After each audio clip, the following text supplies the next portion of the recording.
it started before I arrived. It started in the late 1990s, so 1998, 1999.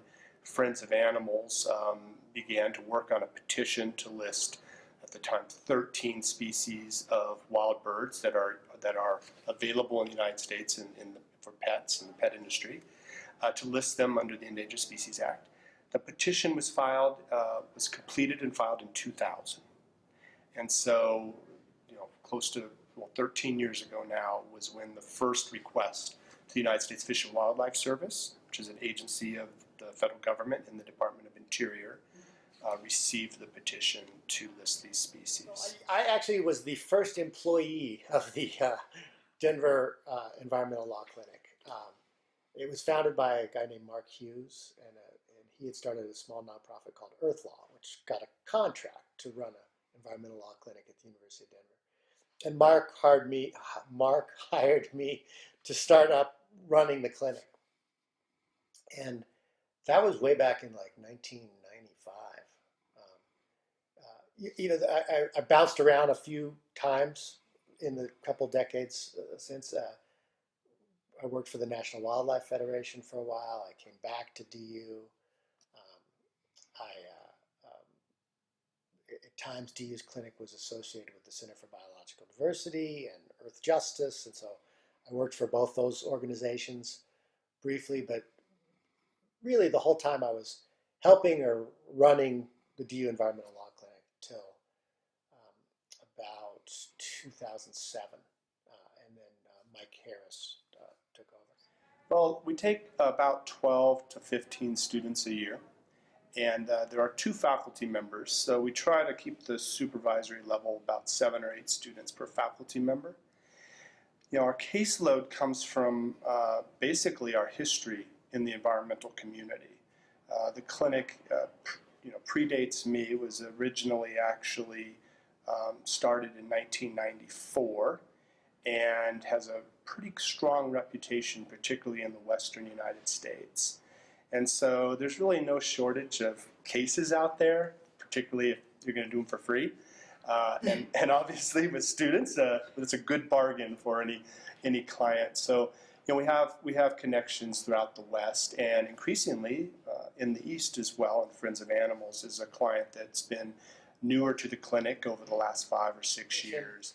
If I really start at the beginning, a big part of the clinic's work was trying to get species on the endangered species list for a variety of clients. Most often it began with some client who'd already written a petition and either had been ignored by the Fish and Wildlife Service or rejected by the Fish and Wildlife Service and wanted to sue. Most often it was just flat out ignored because the service was running a system where it wasn't just file a petition, it was file a petition and then go get yourself a lawyer, because unless you sue us, we're going to ignore your petition. So at about the same time I was hired, the law school decided to incorporate a more student-focused center in all of the clinics. And at the time, that wasn't the way the clinic here worked. And in fact, most environmental clinics around the country, there's about 30 of them, work more staff-centered, where the students provide assistance to staff attorneys who run the clinic. And when we decided to change that focus, it sort of stirred up our client base a little bit, who were not used to having the student take the lead role. And they do take the lead role on everything. I mean, I am often not even in the room when they're on a call with opposing counsel or with their clients. In fact, I try not to be, so I'm not the center of that conversation. Now, in court, of course, I have to be there.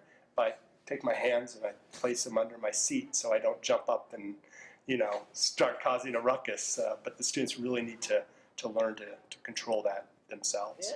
I went to Costa Rica, and my daughter, again, the same one who talked me out of eating meat, she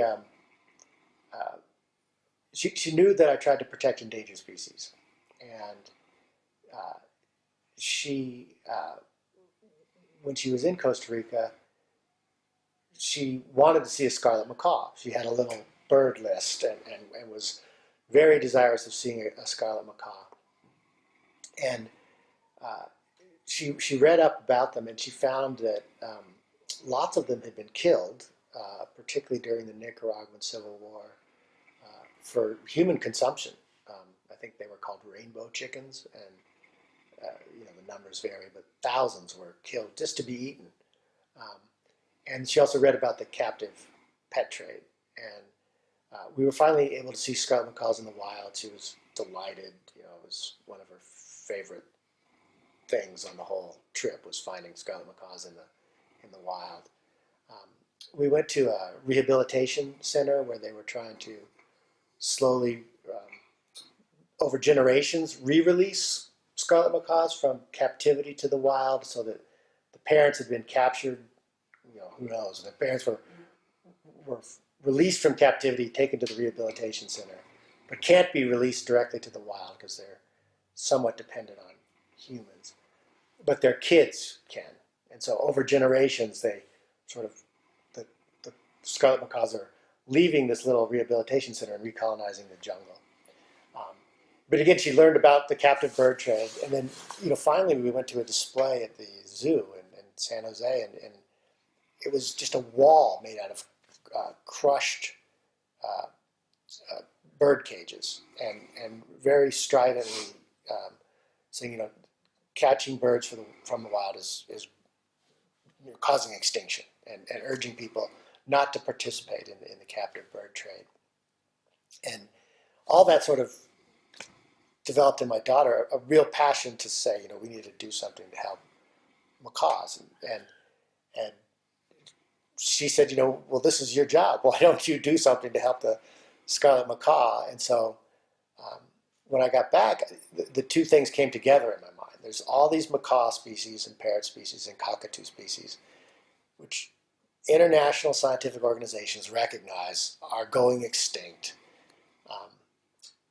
And there's really no question that their populations are plummeting in the wild, and are sometimes at critically low levels, like a few hundred for some of the species we're talking about.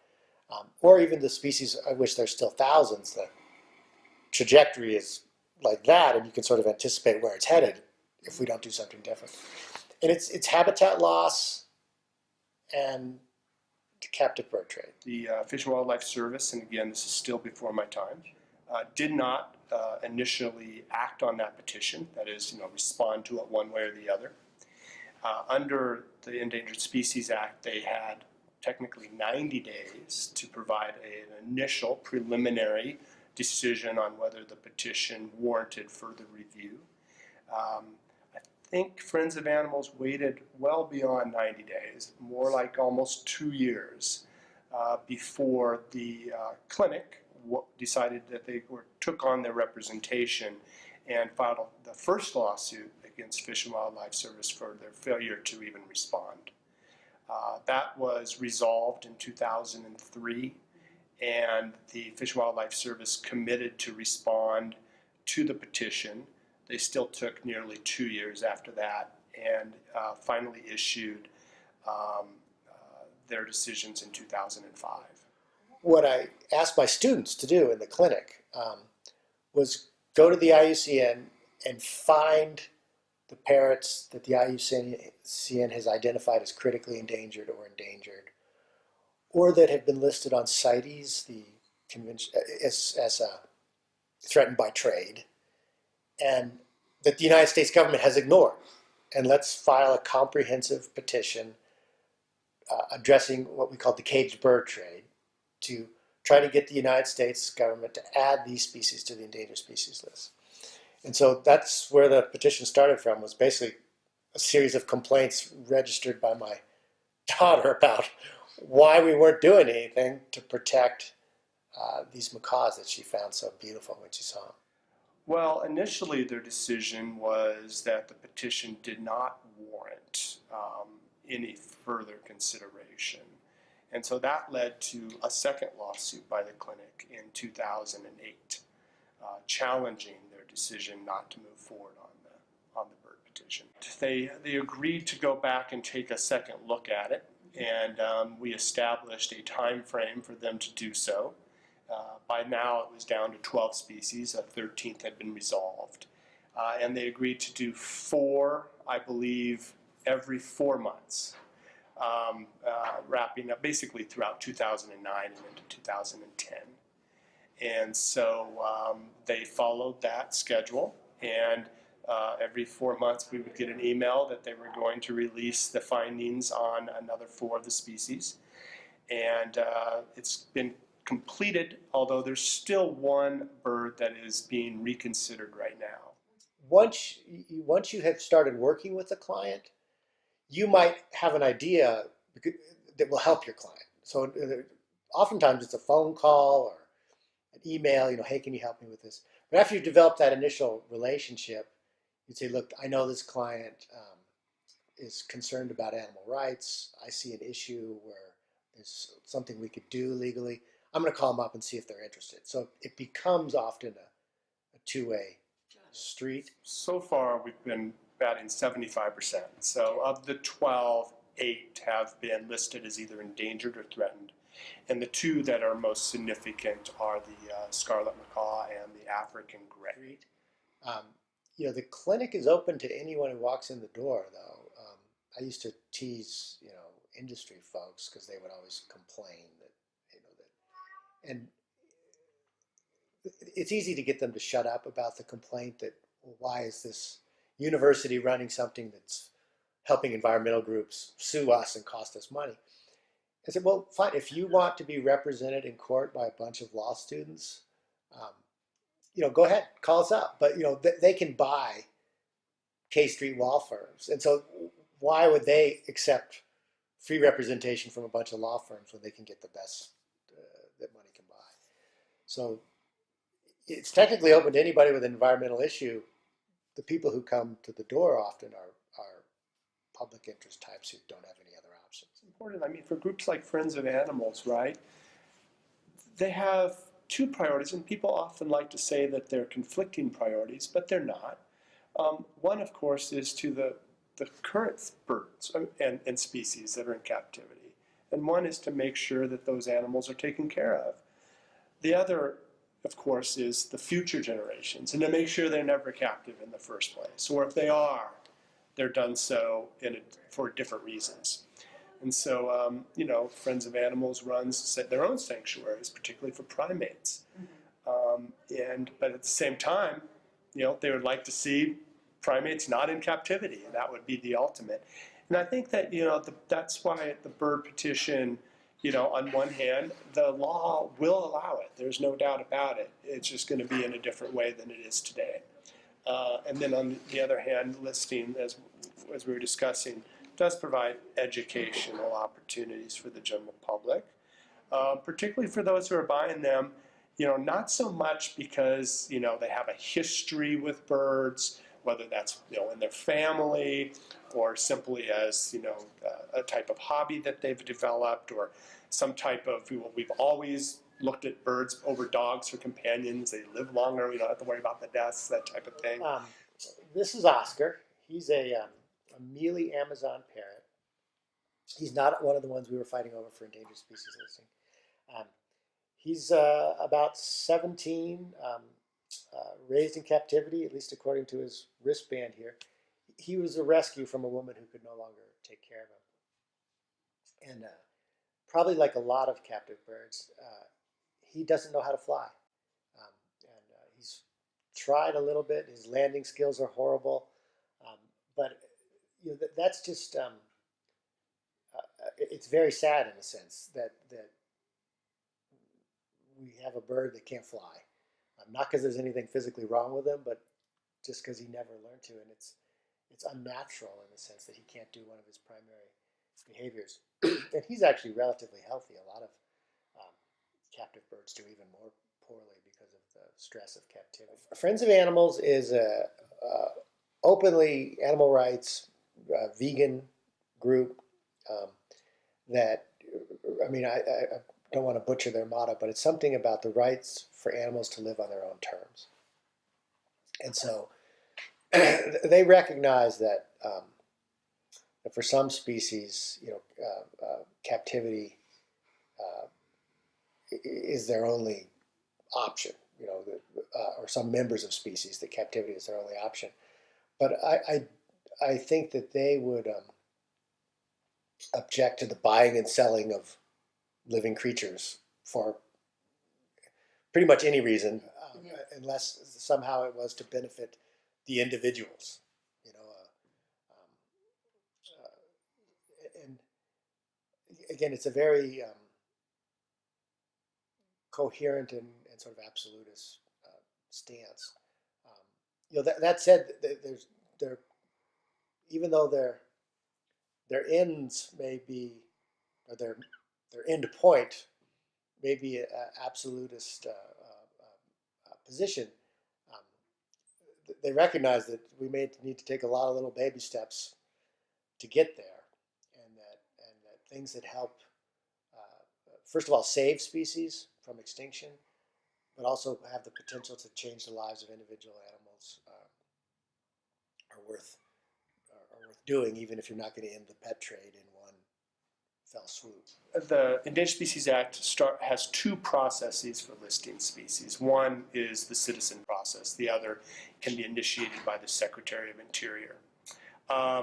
In reality, probably a good place to start is to know that since the act was, the Endangered Species Act was adopted by Congress in 1973, after a very initial flurry of government-led protection of species, listings of species, almost all species since then have gone through the citizen process. And the citizen process is open to anyone to provide information to the United States Fish and Wildlife Service on why a species warrants protection under the act. And like I said, I mean, a vast majority, probably upwards of 90–95% of all species listed in the last 20 years have been citizen initiated. Now, you mentioned the difference between endangered and threat. Obviously, endangered means that it is on the verge of extinction in the eyes of the Endangered Species Act and how the Fish and Wildlife Service applies it, while threatened status means that it is threatened to go onto the verge of extinction. And so that's to put it in rather simple, plain language. The Act really just talks about the level of threats to the species. For anyone interested in the status of an animal underneath the Endangered Species Act, it is a significant difference. An endangered species, the prohibitions against take, which includes not only killing the animal or capturing the animal, but even harassing the animal. And obviously keeping an endangered wild animal in captivity is by itself defined as harassment. And so if a species is listed as endangered, the prohibition is absolute, and the only possible way for someone to get permission to take a species, even keep a species, is through an individual permitting process, which is intended to be a burden. In order to make sure that species that are listed as endangered are given the highest protection, and that individual requests to take them are given serious consideration by the agency, Fish and Wildlife Service. A threatened species, on the other hand, the big difference, it's still subject to the take requirements, but Fish and Wildlife Service could promulgate a blanket rule that covers certain takes of the species. And so that if someone fits in that rule, that blanket rule, they don't have to apply for an individual permit. They just need to assure that what they're doing is within that. So we call that a Section 4 rule, which says, hey, look, at the species is threatened.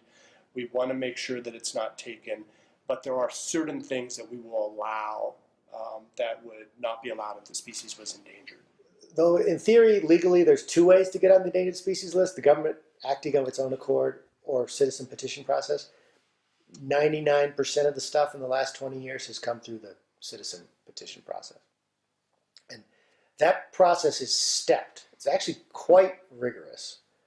But if it worked correctly, as written, within 90 days, the government would tell you if your petition presented substantial information that would convince a reasonable person what you wanted may be warranted. Pretty low threshold. Reasonable person may be warranted. If they said yes, you've convinced a reasonable person, Then the government is supposed to do what's called a status review. That's would be completed, in theory, 12 months from the date you sent the petition. And then they'd give you a more positive decision. Warranted, meaning not warranted, you're just wrong, we've checked it out. Or warranted but precluded, which is, again, this very Orwellian bureaucratic, which means, yeah, we should protect it, but we're not going to because we're busy working on something else. And that was a horrible problem for a number of years. Then I think some of the species now are threatened by the domestic pet trade, meaning, like, for instance, with the parrot that was just listed last week, the pet trade inside Jamaica is a bigger problem than the pet trade to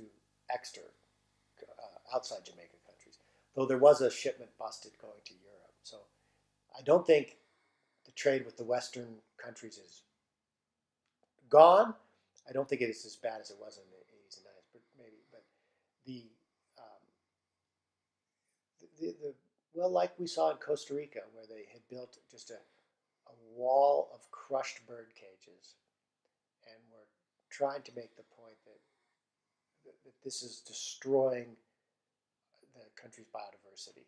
And even though a lot of those people might be Costa Ricans, those were birds that were seized in Costa Ricans in the market, that it requires a cultural change. The way to enjoy a bird like Oscar would be to see him in a tree doing his own thing with a pair of binoculars and not chop his tree down and catch him and throw him in a box.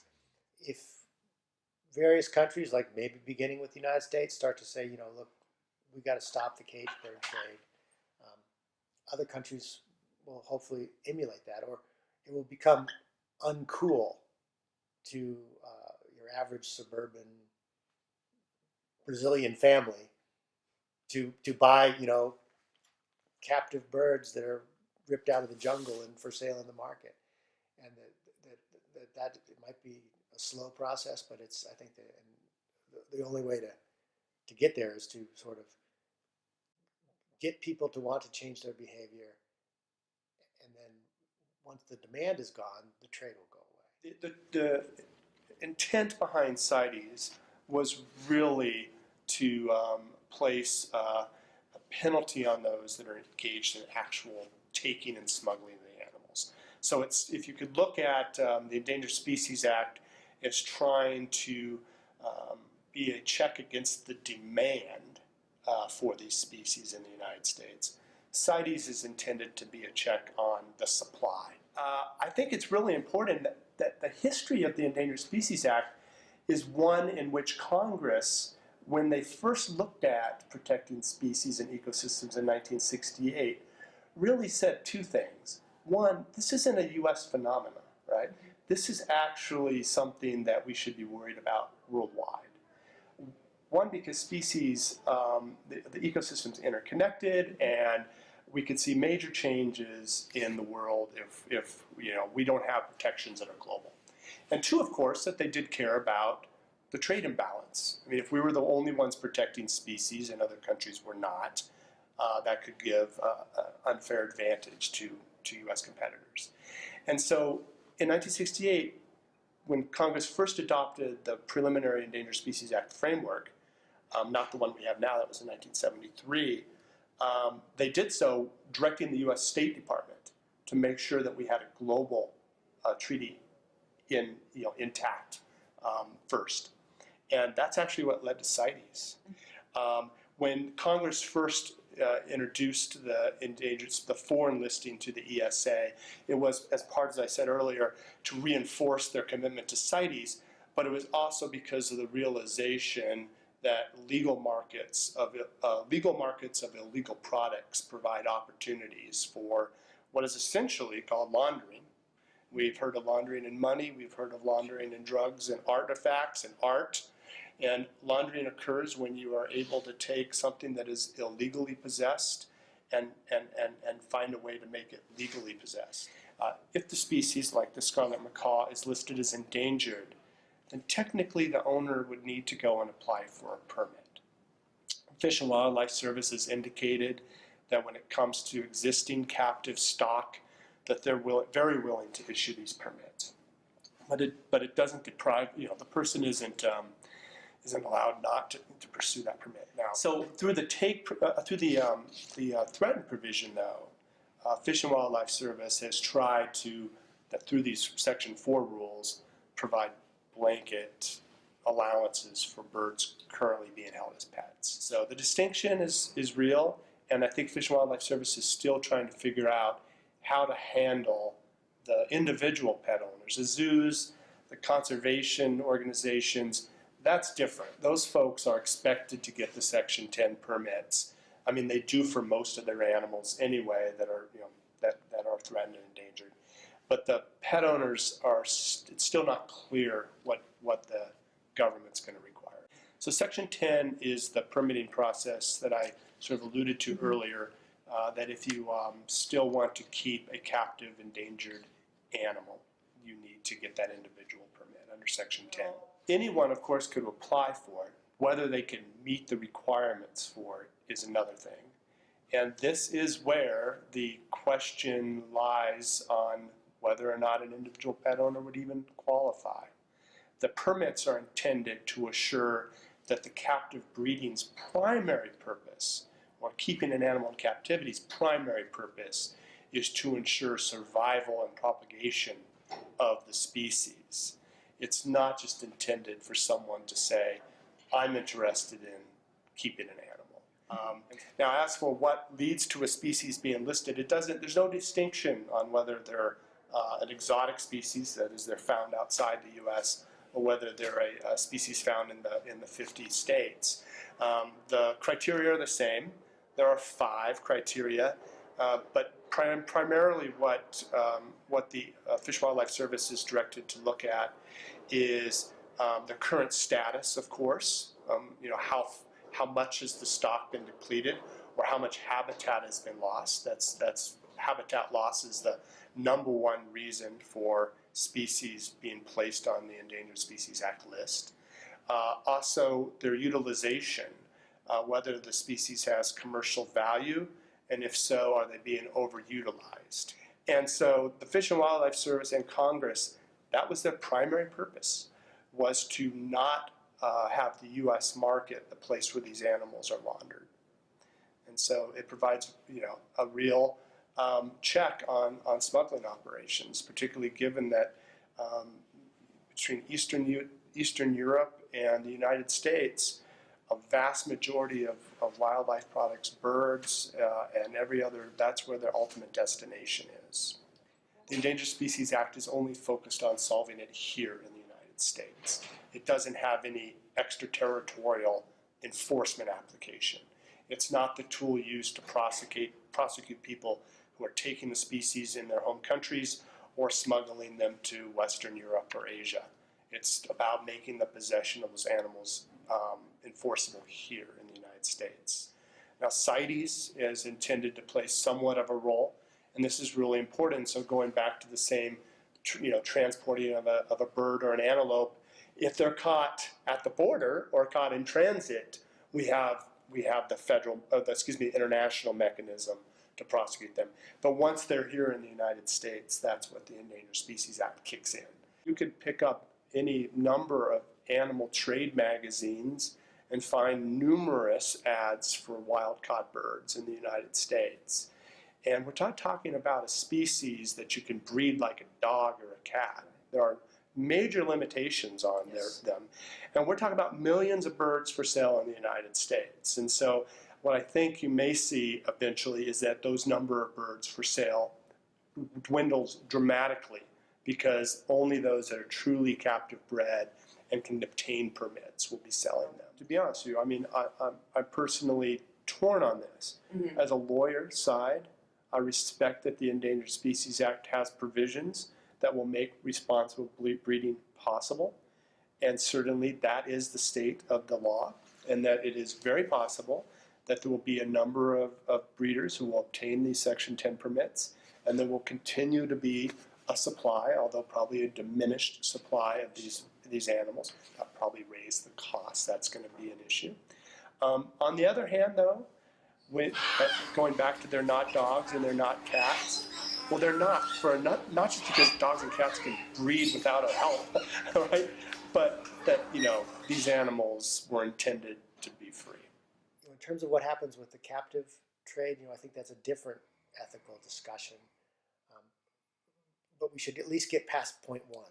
Well, look, I don't believe that Fish and Wildlife Service, or even those who are encouraging them to list these species, are focused on trying to take birds out of the hands of their owners. Mm-hmm. That serves no purpose, particularly given the needs of these birds and their companionship nature, and that's not going to, even setting aside the human owner, it's not good for the bird. That is sort of, for me, the bright line is, let's save this species in the wild, and what happens to the captive trade and the pet trade is a secondary issue to, first, let's keep this thing on the planet.